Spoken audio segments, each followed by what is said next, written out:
Hi everyone, welcome to dream job online classes. ఈరోజు మనం RRB సంబంధించి ఒక రిక్రూట్మెంట్ ప్రాసెస్ అనేది చూద్దాం. ఒక అఫీషియల్ అప్డేట్ అనమాట ఇది. సో ఆ రైల్వే రిక్రూట్మెంట్ బోర్డ్ నుంచి అఫీషియల్గా వచ్చిన అప్డేట్ ఏంటి అంటే, ఎవరైతే ఐటీఐ చేసి ఉన్నారో వాళ్ళకి టెక్నీషియన్ నోటిఫికేషన్ అయితే వస్తుంది.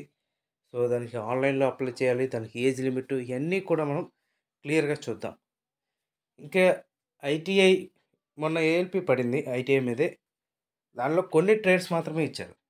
అందులో ఏంటి అంటే ఫిట్టర్, ఎలక్ట్రికల్, ఇన్స్ట్రుమెంటేషన్, ఎలక్ట్రానిక్స్ ఇలాంటి ట్రేడ్స్ ఇచ్చారు, డీజిల్ మెకానిక్ ఇవి. సో ఇందులో టెక్నీషియన్స్ వచ్చేసరికి ఐటీఐ ఏ ట్రేడ్ అయినా సరే మీకు ఇందులో జాబ్స్ అయితే ఉంటాయి.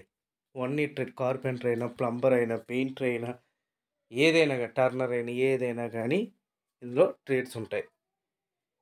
సో దీనికి అఫీషియల్ అప్డేట్ అనేది కూడా మనం ఇప్పుడు చూద్దాం. ముందుగా దీనికి సంబంధించి రైల్వే ఏఎల్పి సంబంధించి ఏజ్ లిమిట్ అనేది ఇచ్చారు, పెంచారు. యాక్చువల్గా ఏజ్ 18 నుంచి 30 వరకు ఫస్ట్ ఇచ్చారు, ఇప్పుడు ఏజ్ పెంచడం జరిగింది. ఇదే ఏజ్ టెక్నీషియన్స్ కూడా అప్లికేబుల్ అవుతుంది. సో 18 నుంచి 33 ఇయర్స్ వరకు. ఇక్కడ క్లియర్గా ఇది అఫీషియల్ అప్డేట్ ఇది. సో ఇది మీకు ఎప్పటి నుంచి అప్లికేబుల్ అవుతుందంటే 29th వచ్చింది, 31st నుంచి అప్లికేబుల్ అవుతుంది. సో ఇక్కడ ఏజ్ చూద్దాం. ఏజ్ గ్రూప్స్ 18 నుంచి 33 ఇయర్స్ వరకు.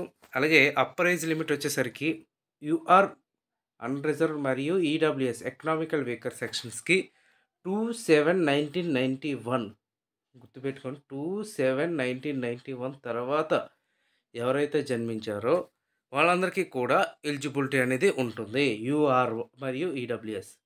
అలాగే ఓబీసీ క్యాండిడేట్స్కి వచ్చేసరికి 27/1988 బాగా గుర్తుపెట్టుకోండి, 27/1988.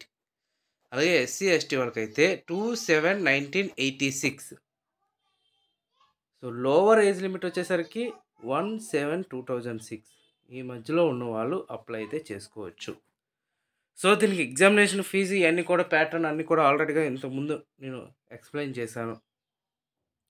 మనకి ఫీమేల్ క్యాండిడేట్స్కి, ఎస్సీ ఎస్టీ క్యాండిడేట్స్కి అందరూ 250 రూపీస్ ఫీజు అయితే, ఫీమేల్ క్యాండిడేట్స్కి 250 రూపీస్ ఫీజు అయితే రిటర్న్ అనేది ఎగ్జామ్ రాసిన తర్వాత వస్తుంది.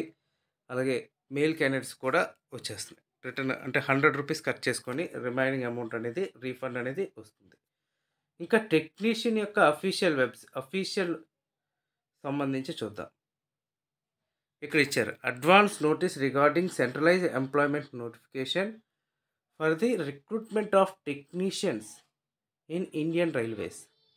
సో యాక్చువల్గా ఇది ఎన్ని వేకెన్సీస్ తెస్తారనేది ఎవరికి క్లారిటీ లేదు. కాకపోతే రైల్వేలో టెక్నీషియన్ వేకెన్సీస్ అనేది చాలా ఎక్కువగా నోటిఫికేషన్ అయితే ఉంది. సుమారుగా మనం ఎక్స్పెక్ట్ చేసేది ఏంటి అంటే 20,000 నుంచి 40,000 వరకు జాబ్స్ ఉంటాయి అని మనం ఎక్స్పెక్ట్ చేస్తున్నాం. యాక్చువల్గా అక్కడ ఖాళీలు అయితే మాత్రం దగ్గర 1,20,000 వేకెన్సీస్ అయితే 1,20,000 టెక్నీషియన్ వేకెన్సీస్ అయితే రైల్వేలో ఖాళీలు ఉన్నాయి. కాకపోతే మొన్న ఏఎల్పి కూడా సేమ్ 20,000 ఏఎల్పీస్ ఉంటే అంటే 1/4 వేకెన్సీస్ అయితే తీయటం జరిగింది. అదేవిధంగా టెక్నీషియన్స్ కూడా ఒక 1/4 తీసినా కూడా 20,000 వేకెన్సీస్ అయితే వస్తాయి.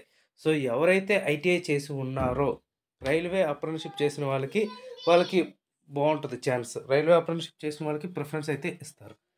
సో అది అక్కడ అప్రెంటిస్‌షిప్ ఇస్తారా లేదా ఐటీఐ, మ్యాక్సిమం ఐటీఐ ఇస్తారు, అప్రెంటిస్‌షిప్ అయితే ఇవ్వరు.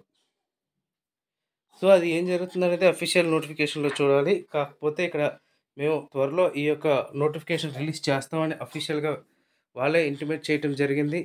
సో దాన్ని బట్టి మీరు ఏంటంటే ఇప్పటి నుంచే ప్రిపరేషన్ అనేది స్టార్ట్ చేయండి. ఆల్రెడీగా ఏఎల్పికి ప్రిపేర్ అవుతున్న వాళ్ళు టెక్నీషియన్స్ కూడా ప్రిపేర్ అవ్వండి. రిమైనింగ్ వేరే ట్రేడ్స్, వన్ ఈ ట్రేడ్స్, కార్పెంటర్ కానీ, షీట్ మెటల్ కానీ, పెయింటర్ కానీ, ఈ ట్రేడ్స్ ఉన్న వాళ్ళు కూడా ఇప్పటి నుంచే ప్రిపేర్ అవ్వండి.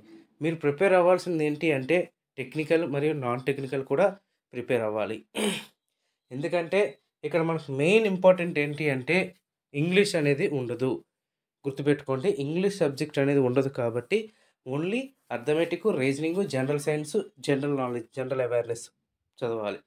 మీరు ఈ రోజు నుంచే మీరు 10th క్లాస్ బుక్స్ ప్రిపేర్ అవుతూ ఉంటారు కదా. 10th క్లాస్ బుక్స్ మీరు 9th, 10th ఏదైతే సోషల్ బుక్స్ ఉన్నాయో, ఏదైతే సైన్స్ బుక్స్ ఉన్నాయో తెలుగులోనైనా పర్వాలేదు ప్రిపేర్ అవ్వండి. మీ క్వెషన్ పేపర్ తెలుగులో కూడా వస్తుంది. ఓకే. మీరు ట్రేడ్ థియరీ అది సెకండ్ పార్ట్‌లో ఉంటుంది. అవన్నీ కూడా తర్వాత చూసుకోవచ్చు. ఫస్ట్ మీరు సీబీటీ 1కి ప్రిపేర్ అవ్వాలనుకున్న వాళ్ళు మీరు తెలుగు మీడియం అయితే తెలుగులో ప్రిపేర్ అవ్వండి. No problem. కానీ ఈ రోజు నుంచే ప్రిపేర్ అవ్వండి. ఎందుకంటే ఈ నోటిఫికేషన్ వచ్చి మనకి ఎగ్జామ్ కండక్ట్ చేసేటప్పటికి ఒక 6 మంత్స్ అయినా పడుతుంది.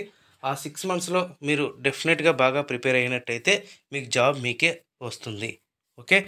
ఇది టోటల్‌గా అఫీషియల్‌గా వచ్చింది. సో, ఆర్ఆర్‌బీ అనేది ట్రాన్స్‌పరెన్సీగా రిక్రూట్మెంట్ అనేది కండక్ట్ చేస్తది. ఎటువంటి సెట్టింగ్స్ గానీ ఇలాంటివి ఏమీ ఉండవు అనేది కూడా క్లియర్‌గా ఇచ్చింది. ఎవరైతే ఎలిజిబిలిటీ ఉందో వాళ్ళకి జాబ్స్ అయితే పక్కాగా ఇస్తామని కూడా ఇక్కడ మెన్షన్ చేశారు. So, further details eligibility criteria గానీ, అప్లికేషన్ ప్రొసీజర్స్ గానీ, ఇంపార్టెంట్ డేట్స్ గానీ, ఇవన్నీ కూడా అఫీషియల్ నోటిఫికేషన్‌లో రిలీజ్ అవుతాయని కూడా ఇక్కడ ఇచ్చారు. ఒక 29/1/2024లో వచ్చిన అఫీషియల్ అప్డేట్ అనమాట ఇది. సో, మీరు ఇంకా ఇలాంటి సంబంధించి నేను ఆల్రెడీగా arithmetic classes only previous year question paper సంబంధించి క్లాసెస్ అర్థమెటిక్ రీజనింగ్ అనేది నేను చెప్తున్నాను. సో, ఎప్పటికప్పుడు రోజు కూడా అప్డేట్ చేయడానికి ట్రై చేస్తుంటాను. రోజుకి అట్‌లీస్ట్ ఒక 2 క్వెషన్స్ అయినా సరే 2 models arithmetic 2 models, reasoning 2 models నేర్చుకుంటే మనకు చాలా ఇంపార్టెంట్ అనమాట. సో, నేను ఎప్పటికప్పుడు నేను మీకు అప్డేట్స్ ఇస్తూ ఉంటాను. మన ఛానల్‌ని సబ్స్క్రైబ్ చేసుకోండి, ఫాలో అవ్వండి. అలాగే మన టెలిగ్రామ్ గ్రూప్‌లో కూడా జాయిన్ అవ్వండి. Okay friends. Thank you very much and all the best.